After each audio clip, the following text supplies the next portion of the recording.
دنیا کا سب سے بڑا قبرستان عراق کے شہر نجف میں واقع ہے، جسے وادی اسلام کہا جاتا ہے۔ اسے ویلی آف پیس کے طور پر بھی جانا جاتا ہے۔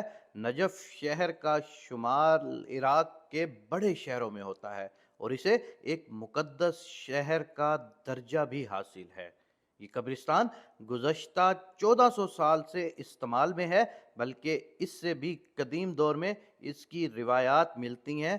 دنیا کا سب سے بڑا قبرستان ہونے کے ساتھ ساتھ یہ یونیسکو ورلڈ ہیریٹیج سائٹ کی لسٹ میں بھی شمار کنندہ ہے۔ وادی اسلام قبرستان کا رقبہ 9 کلومیٹر سے زیادہ ہے، 1485.5 ایکڑ کے قریب، اور یہاں کم و بیش 5 ملین سے بھی زیادہ قبریں ہیں۔ قبروں کی یہ تعداد اسکاٹ لینڈ، مانچسٹر، برمنگھم کی پوری آبادی کے برابر ہے۔ لاکھوں کی تعداد میں یہاں لوگ ہر سال آتے ہیں۔ اس قبرستان میں زیادہ تر شیعہ مسلم اور اسٹیٹ وارز میں شہید ہونے والوں کی قبریں ہیں۔ قبرستان میں روزانہ 150 سے 200 مردے دفنائے جاتے ہیں۔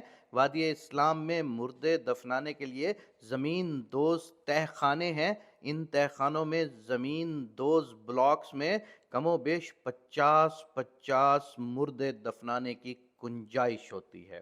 وادی اسلام قبرستان میں مشہور بادشاہ، شہزادے اور سلاطین دفن ہیں۔ اس کے علاوہ حضرت ہود علیہ السلام، حضرت صالح علیہ السلام کی قبور اور حضرت علی ابن ابی طالب علیہ السلام کا روضہ مبارک بھی یہی ہے۔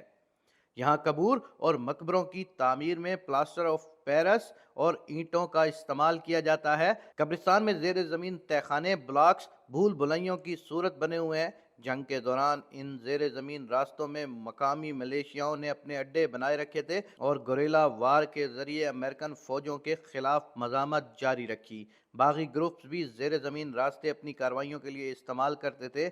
عراقی آرمی نے قبرستان میں کئی جگہ زیر زمین راستوں، تہ خانوں کو بلڈوز کیا ہے۔ 2003 میں قبرستان کو مزید پھیلایا گیا۔ اس کی حدود میں اب تک 3 اسکوائر میل کا اضافہ کیا جا چکا ہے اور وادی اسلام قبرستان سے متعلق کئی پراسرار واقعات اور قصے کہانیاں بھی جڑی ہوئی ہیں۔ ایک اور جو مین بات کہ یہاں پر جب کبھی بھی بارش ہوتی ہے تو اس قبرستان میں جو بارش کا قطرہ دوسرے قطرے سے مل کر جڑ کر اور پکا ہو جاتا ہے، اس کو درِ نجف کہا جاتا ہے۔ یہ دنیا کا بہت قیمتی ترین پتھر ہے جو صرف اور صرف وادی اسلام میں بارش آنے کی صورت میں پیدا ہوتا ہے، اور یہ درِ نجف شفا کے لیے، صحت کے لیے اور دنیا کی بہت سارے دوسرے معاملات کے لیے بھی ہاتھوں اور گلے میں پہنا جاتا ہے۔ خداوند کریم سے یہ دعا ہے کہ میرے پاک اللہ ہمیں بھی یہ سرزمین دیکھنے کی توفیق عنایت فرما۔ آمین یا رب العالمین۔